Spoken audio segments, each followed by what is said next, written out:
You're good. All right, awesome. Hi, everybody. My name is Dr. Paul Jimenez, and we just want to welcome you to the Hombre workshop. And before we get going, I want to introduce our two workshop presenters, and we have another student coming by as well. So, Dennis, you want to introduce yourself?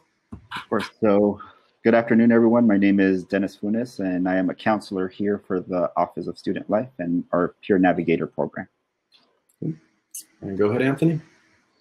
So my name is Latino. I'm a history major here at SMC, and I'm also head of the newsletter for the Adelante Program. Awesome. Cool. Welcome. And yeah, so my name is Dr. Paul Jimenez, as I shared, and I'm a counselor for the Adelante Program and Black Legions. I've also taught here for about 10 years. And yeah, so I'm one of the leads for the Hombre program. And basically, we just wanted to hold this workshop to, one, tell you a little bit about what we do for Hombre, and then also to provide you guys to answer any questions you may have about Hombre or just in general. So first of all, in regards to Hombre, it's basically a workshop that we have every month. The next workshop is going to be on September 10th. And Jorge, if you could mute yourself, please. Well, thank you. And basically the workshop themselves, we cover different topics based off of your feedback on, based some topics that you would like to discuss. But we also, based off topics that have happened in the past that students have told us were really helpful, we cover those as well. So for example, we talked about one of the big issues some of our students run into is financial aid. So we talk about financial aid, not only from financial aid in college, but also at SMC, but also financial aid after you transfer, and in addition, just financial aid in your personal life. So a couple of students told us that they had issues with credit cards. So we talked about credit cards, like if you don't know what your credit score is, if you've never checked your credit report, if you don't know which credit cards maybe you should get into and which to stay away from, we'll cover those type of topics. You might wonder, well, what does a credit card have to do with my success at SMC? It has a huge, impact in terms of credit cards and financial aid, because if you're stressing out about, I got to pay this credit card, I'm in all this debt, you're not going to be focusing so much on, I'm going to do well in my math class or my English class. So Hombre, again, it's about topics that are important to you. And we also just want to provide a community of support. So Anthony, Jorge, myself, Dennis, we'll be part of your community. But the idea is that you're not going to be alone on campus. You'll have a nice network of people. So yeah, Dennis, if you want to talk a little bit about Hombre. Yeah, of course. So also the cool thing is that it's open to whoever wants to join us. Normally when we are on campus, we do provide pizza, and I think that's pretty nice for us to kind of eat and talk in community with one another. And truly to share our experiences, I think, is very important, because we know that a lot of you may be entering SMC and not knowing where things are. And this is kind of a very welcoming space where we discuss a lot of the resources that are available that not many students may know of. For example, some of the biggest things, like Dr. Jimenez and myself are counselors here, and we know the different resources on campus. We talk about things like financial aid, career planning, etc., and also connect you to other folks that have experience here since we have over 20 different programs on campus that can assist you as well. So making those connections for us is so important, and this is kind of a time and space for us to help you with those. Yeah, so what we're gonna do right now is we just want to bring up some of the specific topics that are covered, just like I brought up financial aid, just to give you an example of some of the things we are going to be, that could come up in the future if you end up joining us for Hombre for the next semester. And again, we meet once a month from 11:15 to 12:30, and at the end of this talk, we'll give you guys the specific date and all that good stuff. But so one thing that keeps coming up when it comes to men of color is the idea that unfortunately we don't ask for help a lot. So we talk about the importance of asking for help, and you might be like, well, what are you talking about specifically? So it looks you can see it in different ways. One, asking for help can be something as simple as, let's say Anthony is having issues with his professor who's kind of being a jerk to him. he can talk to me and say, hey, Dr. Jimenez, this is what's going on in my class. And then I would then give him some guidance on what are some things that he can do to make sure that he addresses the issue, doesn't piss off his professor too much, because at the end of the day, that professor is going to give him a grade, you know, but he can ask for help that way. The other way is asking for help in terms of Jorge tells us that he's doing bad in his chem class. Well, then asking for help is, hey, Jorge, you got to go to, you know, here's a tutor who I know that I respect, that I know is going to treat you well, and I'll hook him up with that specific person. He just told me, I don't think you care that I share this, Jorge, because you did well, but he had not done so well in the English class, but then he figured out, you know, through resources and through learning about campus and himself, he retook the class and he got an A in it, you know? So it's like, so it's, one is using the resources like ourselves that can help you, but also, you know, trying to help yourself out by, you know, again, finding out what resources are out there. But at the end of the day, we don't want you to try to do things by yourself. And so the important thing I want you to get out of this is that through the entire time that we're together, this semester or the next year or two that you're with us, that we want to teach you different ways to ask for help, and that you don't ever have to try to figure out on your own, because we're there to help you through the process. And then the next thing is that there's going to be a focus. Specifically, it's called hombre, so it's called men to men. Obviously, it's in Spanish. We do have a Latinx focus to what we're talking about. We will have some topics that you may already be interested in. There's other topics that we want to expose you to. For example, I tell people that unfortunately my high school career there was never really a discussion about being Latino. All the books that I read were written by white people. The heroes were white individuals by the most part. We never really talked about, you know, individuals that look like me growing up. So with that said, when I got to community college, I didn't really have role models that looked like me. But what was cool was that at community college, I started to learn a little bit about it. And then when I transferred to UCLA, I became a Chicano studies major, and I started learning and talking about things like why was I referred to as a Hispanic, or why do I refer to myself now as Latinx as opposed to Hispanic? So we could talk about those things as well if it's something that interests you. And then the other part, which I shared with you guys, was the financial aid piece. So we'll definitely be talking about financial aid. So Dennis?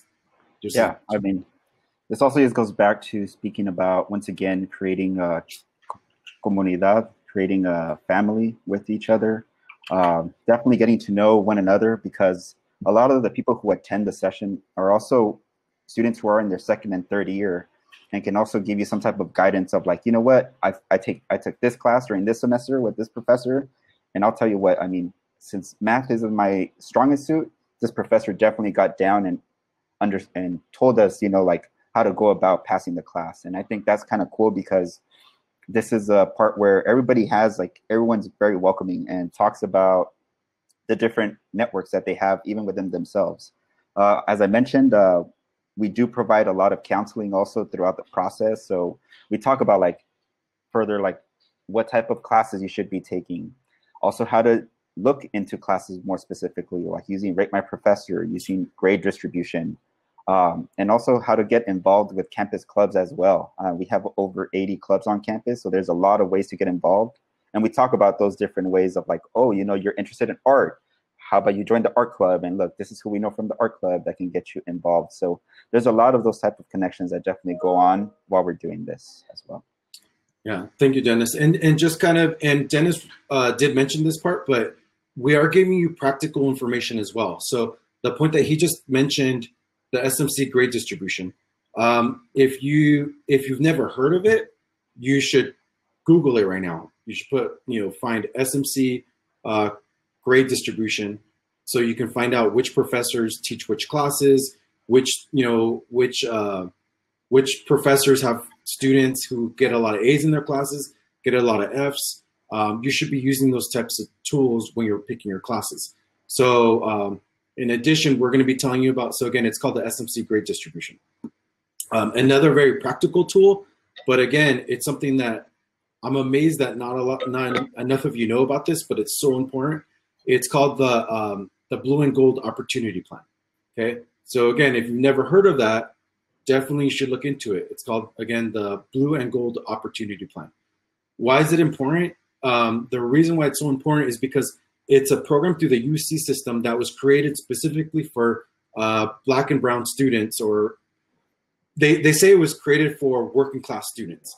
But the reality is, and we're keeping it real here, was that the UC system needed more Black and brown students. And a lot of Black and brown students were saying, you know what? I'm not going to apply to UCLA. I'm not going to apply to the UC systems. Why? Because it's too expensive. And the data was actually showing that Latinos were the #1 group that actually had the GPA to get into the UC system, but they weren't applying. So they created this program where if your family makes less than $80,000 a year, then you automatically get free tuition to any of the UC system schools. So if you get into UC Davis, UC Berkeley, you name it, you're 100% your tuition is covered if you, if your family makes less than $80,000 a year. The other caveat to that is that Dennis and I look at a lot of financial aid letters when students get accepted. So just to give you a little background, when you guys apply to transfer, let's say you applied to transfer last fall. Jorge, okay, Jorge, you're applying this fall? Jorge, yeah, okay. So Jorge's going to apply this fall. So this is kind of what's going to happen for Jorge and what would happen for you guys in the future. Jorge will apply this fall, and ideally he gets into all the schools he wants to apply to. So congratulations, Jorge, you got into all your schools. So then once he gets in, he's going to get a financial aid letter with all those acceptances. And the financial aid letters are a little confusing. But at the end of the day, Dennis and I will sit down with Jorge and we'll say, hey, man, this is the breakdown of each financial aid letter. And then at that point, Jorge will decide, now that he knows how much financial aid they're going to give him, free money, then we're going to be he'll decide, okay, I'm going to go to this school. So the reason why I bring this up to you is because what we've noticed is that even though the Cal States are less expensive on paper, the Cal States tend to not give money for students to live on campus because they assume that students are going to live at home. So the beauty about it is that we notice is that students who apply to the UCs not only get their tuition paid for, but a lot of times they actually get more money to live on campus. So that's, again, those are like little bit of insider information that we can give you through Hombre. Again, I'm real quick because I want to make sure I tell you guys, I'm not telling you not to apply to the Cal States, but I'm telling you apply to Cal States, UCs, and all other campuses so you get a bunch of financial aid offers. Go for it, Dennis. Yeah, also I just wanted to mention that during one of our more popular Hombre a Hombre workshops, we go into a computer lab and we also work on the SMC Scholarship. So we dedicate like an hour 20 to literally, you have a few faculty who are there to assist you finishing up the SMC Scholarship. And a lot of the people who go to that workshop come out and they end up getting like $1,000 to $5,000 in scholarship that they can use to pay off not only here at SMC, but also when they can take it out to their own transfer institutions as well. So that's another caveat as well. Yeah, and we're telling you guys, like, what Dennis just said right now, it's like real money. So it's not like fake money. You literally will get checks if you complete this scholarship. And it's not too intimidating. It's pretty amazing how many scholarships they offer, but you just need to submit it. And that's where we come in to help you guys. So we wanted to kind of tell you guys just in terms of the facilitator experience first. And then from there, we're going to leave it to Anthony and Jorge to talk about their experience. And then also, if you guys want to start asking questions on the discussion, because at the end of the day, that's what we're really here for, is to kind of get some feedback from you guys in terms of what's going on in your mind. What do you want us to answer? It's a big step in your life that you're starting college or starting at SMC. So we want to answer all your questions. So in terms of facilitator experience for Hombre, I'll keep it real with you guys. It's kind of crazy this semester coming up because we haven't done a lot of Zoom workshops and we want to keep, we don't have that connection with you guys like we did face to face. Like Dennis was saying, it was nice to share pizza with you guys and kind of like, just have a discussion. And we can't do that right now. We're not going to be able to do that this fall. But we want to make sure we still keep that connection with you guys somehow. So Dennis and I are going to try our hardest to do that. So just in the future, we'll be most likely meeting via Zoom. So we'll be able to see your faces. And I think that's going to also help in terms of like the intimacy of getting to know you guys. But I'll tell you, I love doing this workshop as a facilitator because I was a community college student. I'm an immigrant. I was a crappy high school student who got it together in college, community college, and transferred to UCLA. So I wish I would have had something like this at my community college. So it feels good to just have a connection with you guys. So I really like doing the workshops, and I welcome you guys. Yeah. Dennis? I mean, I definitely feel the same. I actually went straight from high school to UC Santa Barbara. However, when I went directly to Santa Barbara, I realized the lack of, because I also grew up in South LA, Southgate, Watts area, and didn't really have that understanding of the guidance that I needed to go into such a predominantly white institution and how to navigate it as somebody that's Latino. So my first years at Santa Barbara were very rough because I didn't realize the concept of like asking for help, asking for a mentor, and what that meant for my success down the road. So hosting these workshops really means a lot because it gives me the opportunity to assist you all with those questions that I wish somebody had told me, like, hey, you should maybe think about scholarships. You should maybe think about taking this class, going to see this person. So I very much appreciate doing these workshops. And once again, I was like Dr. Jimenez said, I also welcome you all. All right. So this is where Jorge and Anthony step in. So I'll mute myself. Dennis, if you want to ask them the question to start off with. Of course. So Jorge and Anthony, any tips for incoming students? And I'll leave it up to you guys. Who goes first? Can you hear me? I'll go first. So. Oh, go Anthony. Yeah, we can hear you. Okay. All right, for Go sure. ahead, Anthony. A big thing is meet with your counselor as much as you need to. Don't feel like you're a bother. They're here to help you, and really ask the questions you want to ask. Don't feel ashamed. Put your pride to the side. Ask what you need to ask. Also go with them before you make big decisions. Big thing for me, last semester was that I was gonna run for associated student, and last minute I dropped it, and I didn't ask anybody on their opinion whether or not I should drop it. And I feel like if I went, I could have gotten that reassurance that I could do it, that I could really help lead these students in their daily lives and stuff. Another thing is go to office hours. Please go to office hours. Your professors are human too. They're more than welcome to accommodate you and what you need, and it can really help you with your experience on campus or over Zoom now that you're not on campus. Jorge, you want to go?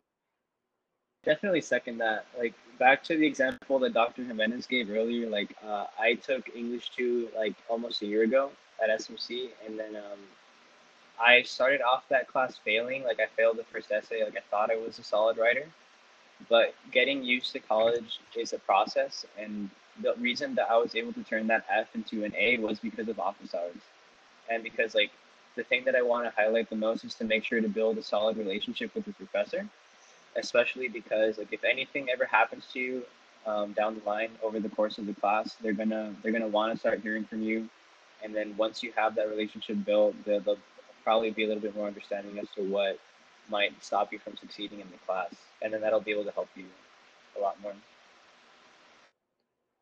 Perfect. And the cool thing is that both of you touched upon something that's very important, which is asking for help. And we know that's very important. So I want to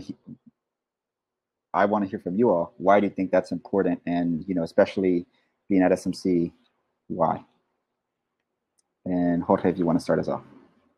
Yeah, I think it's important because just asking for help period is really important, but why it's going to be really helpful for your success at SMC so that while you're going through the process of kind of that beginning struggling phase of getting used to college, you can have that support system through your professors, through your counselors. If you need someone to help you kind of talk you down off the edge, if you're nervous or anything that's going on with you academically or for your well-being, that would be something that you need in order to just kind of like stay on the course, if that makes sense.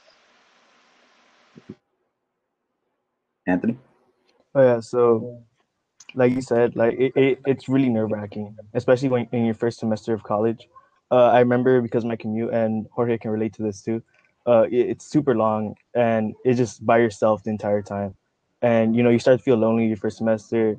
And it affects your grades. And talking to your professors can really help you like fix that. Going to the Hombre can help you find a community, and they've been through it, they're going through it as well, you know and it just makes you feel more relaxed, I guess would be the word.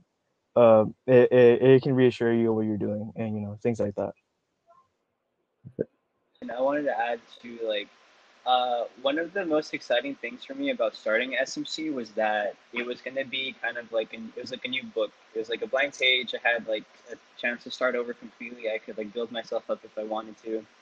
And one of the points that I made when I started going to school was like to make sure I was aware of the programs, like speaking to the counselors, kind of setting myself up for success as much as I could, because I knew that there was going to I knew that like process, like learn how I should handle things. So don't be afraid of starting out. Don't be like mad at yourself for making certain mistakes that you can handle them, and then so you can move on. Perfect. And I think asking for help, what both of you talked about, is traits of good leaders, knowing that you don't have all the answers. So becoming a leader is something that's important, and we want to know how you all did it as Latino leaders on campus. And Anthony, I'll let you start off. All right, for sure. So for it feels weird. I won't put that first. Like but a big thing is to talk to as many people as you can. Form those relationships. And another thing is to help out those who are you able to help out. So I would help people, and especially when I first started coming here, to like how to ride the metro, the lines and how they work out so they don't get lost on the way to school. Help them, pick their classes, and then help them like write their essays, or at least like how to format it was a big one. Another thing is the realization that being a leader doesn't put you above everyone else. You just have the opportunity to help lead them to where they need to go. Perfect. Okay. Yeah, I would agree. A big part of what helped me become a leader was a shy person. I was afraid to speak. I didn't always be the person to take charge in the room. Over time, I got more comfortable into taking up that role by just getting to know the people around me, and just like talking to people in my classes, like helping people out, whether it was through like the office hours that I was attending. And then over time, like office hours specifically, I would say is what helped me out the most, because as I was investing this time into getting better at my classes, like in like chemistry, English, whatever, I would get used to talking to people around me, and I would get used to kind of leading people or guiding them on how to do things the right way, or like in chemistry, for example. And so then like what the experiences that happened there would help me be comfortable with speaking with other people, and then yeah, that's how I did it. Perfect. And you both are excellent leaders, by the way. It's gonna give you all a little pat right there. So definitely talking about hombre a hombre. How has that being a part of hombre a hombre have helped you, and how has it connected you to others and also to faculty and staff while on campus? The big thing is that it gives us a space where we can be vulnerable. It's where we can talk without fear of being judged. It gave us. It was easier for us to connect with other people without the facade. You know, you can really connect with who we are, who we actually are. A big thing when I first showed up on campus is that I didn't want to go to school, like at all.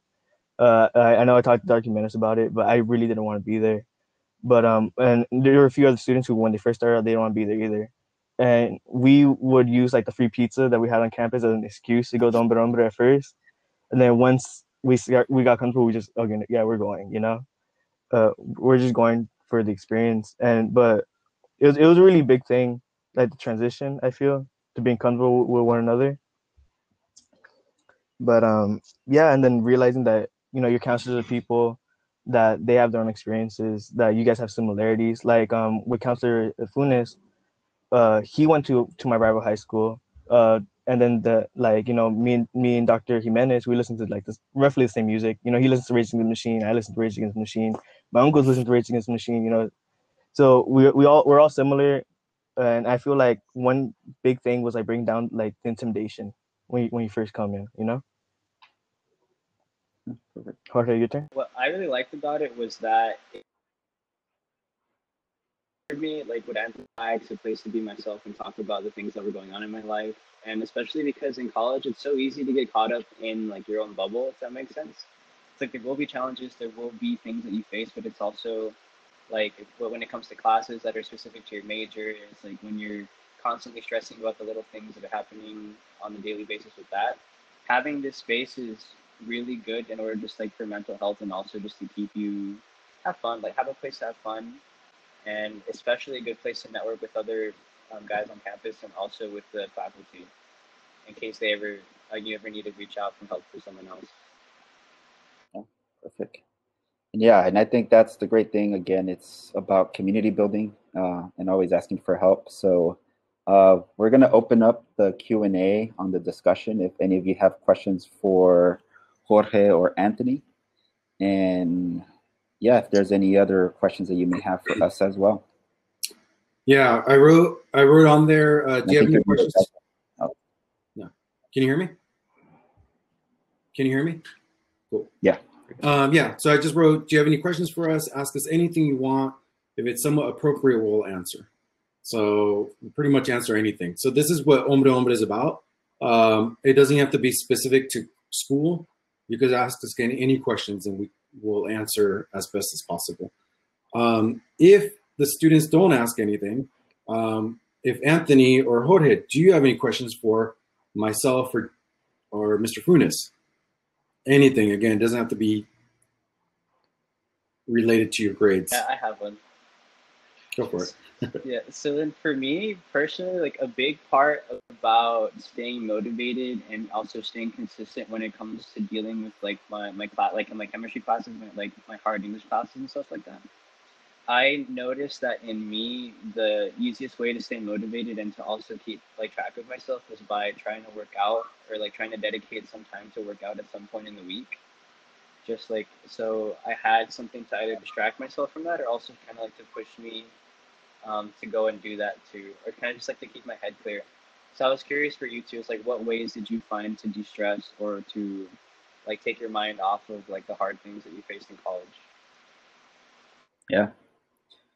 So for me, while I was at Santa Barbara, and I see Jason also asked what are the best unstressors, would have to be when I was in college was hanging out with friends. I mean, going to the gym. Normally while I was there, I would play pickup basketball pretty often. And it was pretty nice because some of the people that I played pickup basketball with were in my classes.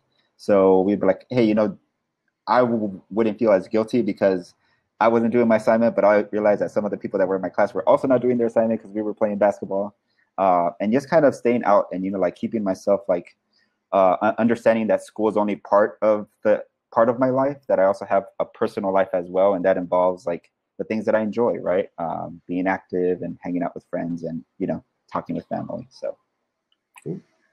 For me, it's a few things. I guess one would be, like Dennis was saying, going out with friends. And, I think part of it is just making sure you have a good balance.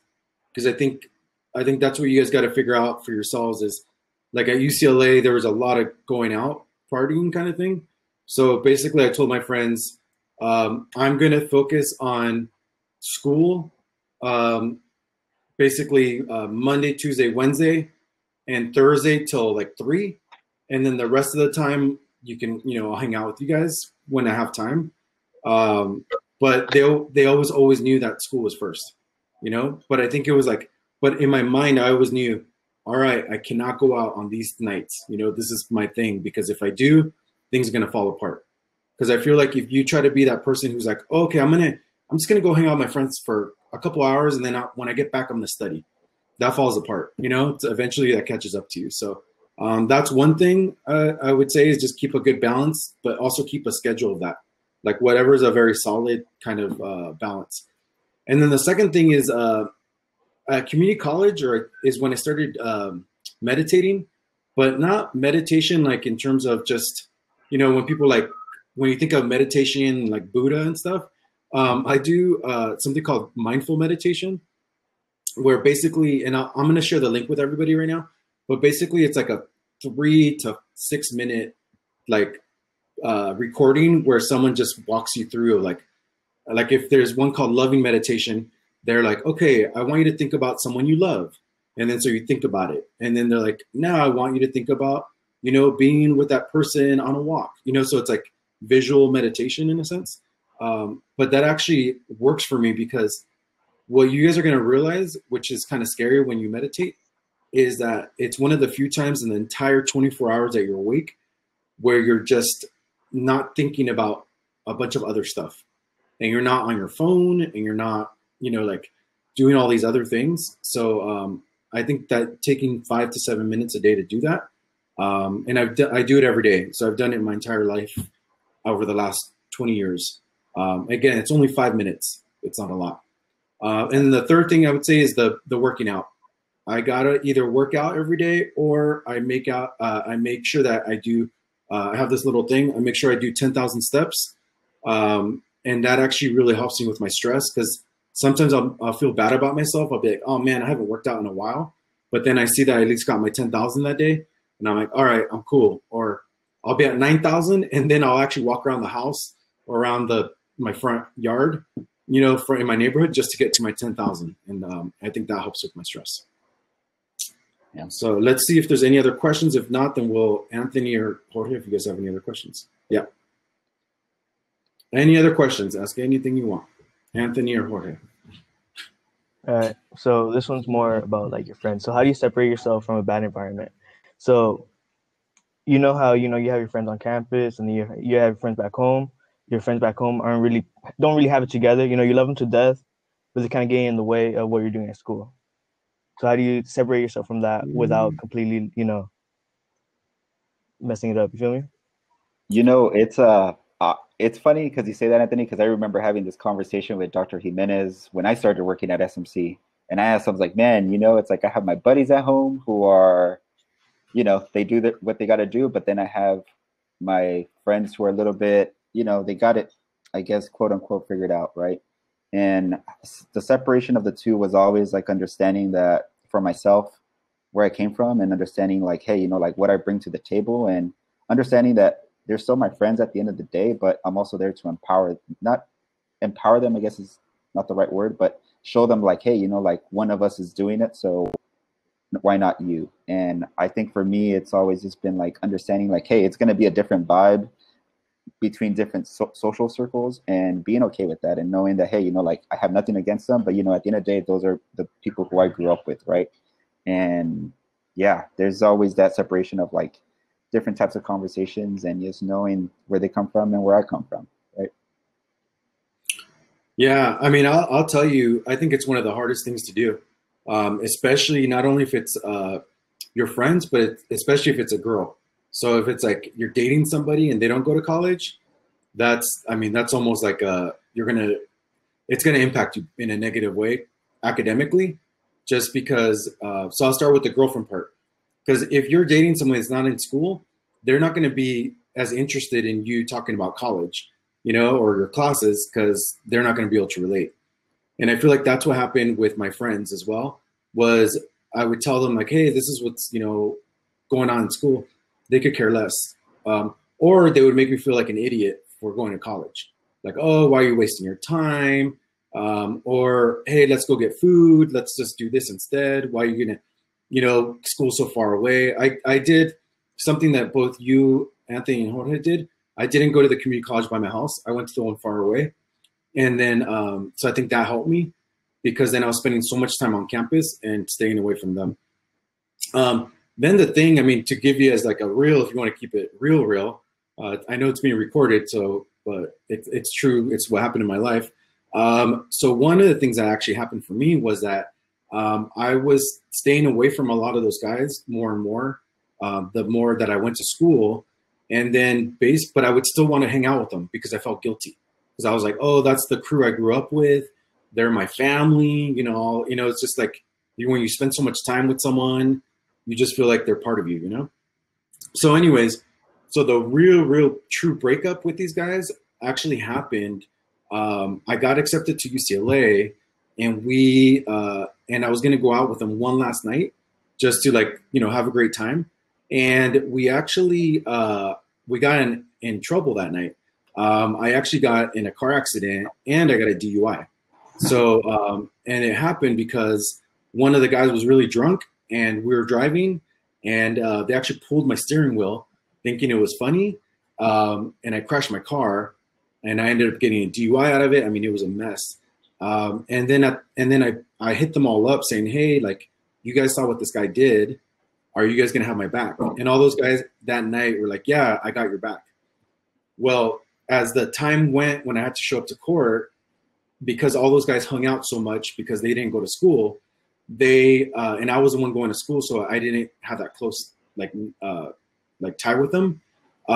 Little by little, one after the other was like, sorry, man, I didn't see him, pull your steering wheel. Sorry, man, I didn't see it, And then fast forward, I show up in front of the judge, and I got to take the hit, and that made me realize, the people who were there for me were actually my parents and my sister and my family.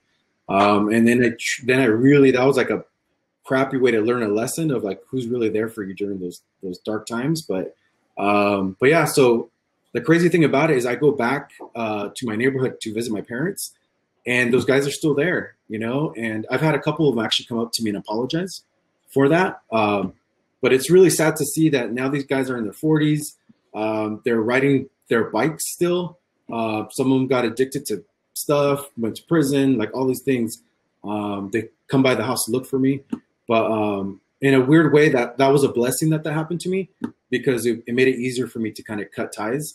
Because I think I would have continued to, in a sense, they were dragging me down sometimes, So I want to tell you, hopefully you don't ever have to get in that situation to do that. And I'm not saying cut away from all your friends from the neighborhood, but you do have to distinguish who are the ones that are gonna,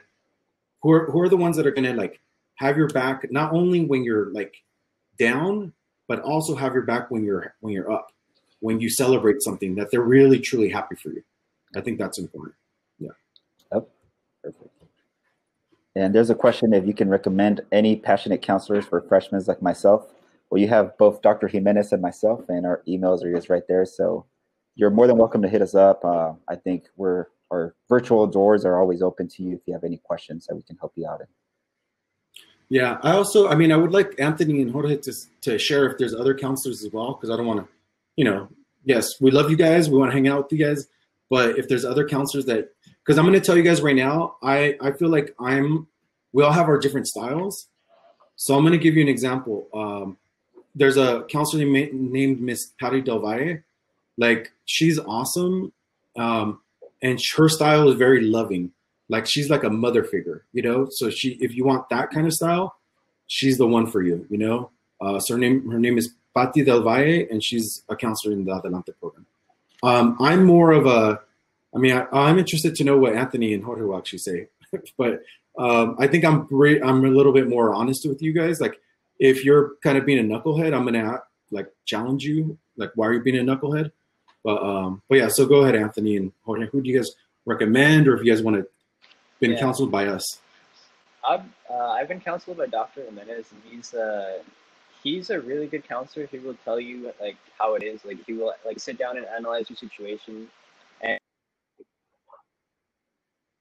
comes to things when you want to change your major and kind of really envisioning where you want to be and what that means. Not only if you enjoy it, but also financially, time-wise. How long, are you sure you want to live this far from your family? What do you want to do with this career? It's a bunch of different things that go in depth, and also be really honest with you about any situation that's he'll give you feedback, and he's really helpful. Cool. Thanks, Jorge. How about Anthony, or do you guys recommend anybody else? All right, so you two are cool. You guys always, really honest about stuff. You always present us with opportunities. You always set it up for opportunities. Another counselor that's pretty dope is Counselor Backus. he's really good with all the business stuff. You know, he finds, you know, a bunch of little opportunities with internships and stuff. And yeah, as much as I've been counseled. Yeah. Oh, the other one I want to tell you guys about, the one I want to tell you guys about is Esmeralda Martinez. If you guys are like a little lost on what you want to do as your major, she's actually a career counselor and she works for Adelante. Also, I would suggest taking her class. So if you don't know your major, or you're like, I don't really know what I'm going to do after SMC, take her class. It's Counseling 12. If you could write it in, Dennis. So her name is Esmeralda Martinez, and it's Counseling 12. And I think she still has a few spots open, but she's a really cool lady. So I highly, highly recommend her. And then Professor Backus is the one that Anthony suggested. And he's a very USC guy.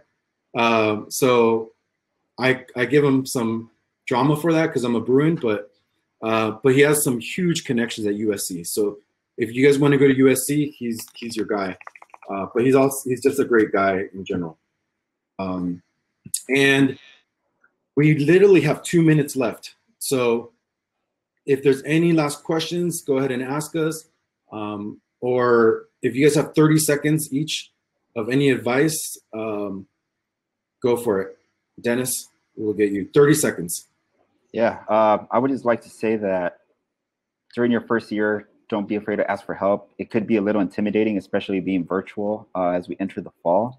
But reach out to people, email people, search them up, and know that there is a community here to help you out if you ever get stuck as well. Cool. Thanks. Jorge, you have 30 seconds. I would say that don't be scared of like the process of growth in college, because like it's something natural. It's like you're gonna make mistakes. You're also gonna have really huge successes. Just like make sure to embrace both and hold yourself accountable for the work you do. And then don't ever feel like intimidated, like in asking for help or going to office hours, because professors actually like when students come up to them and talk to them about anything that's going on in class. Awesome. Thank you, Jorge. Anthony, 30 seconds. All right, so like Jorge said, please go to office hours. Please form. And then going back to the friends thing, please see who is dragging you down and who's not. You know, yeah, I love them, you know, to death. I don't like that I'm going to college. I'm not spending time with them. So see who's also going to school, who's also doing the CC thing. Even if you guys are going to far away schools, just keep in touch and, you know, just talk about what interests you. You feel me? Cool. Nicely done.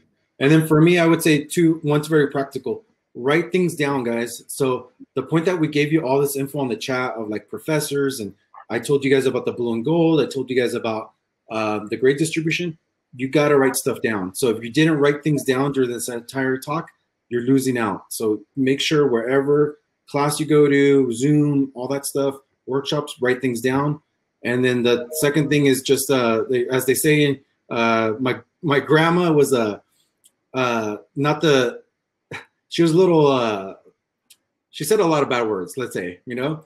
So she would say, dale ganas, canijo, you know? So basically it's like give it your effort, you know? Give it your effort, you know, because this is your only time. This is the only life you live. So dale ganas, because it will all work out with ganas, and then you're organized and you have a community to help you. So, but yeah, so thank you, everyone. We're happy you joined us, and hopefully you reach out to us in the future. Perfect. See y'all later. Gracias. Adios.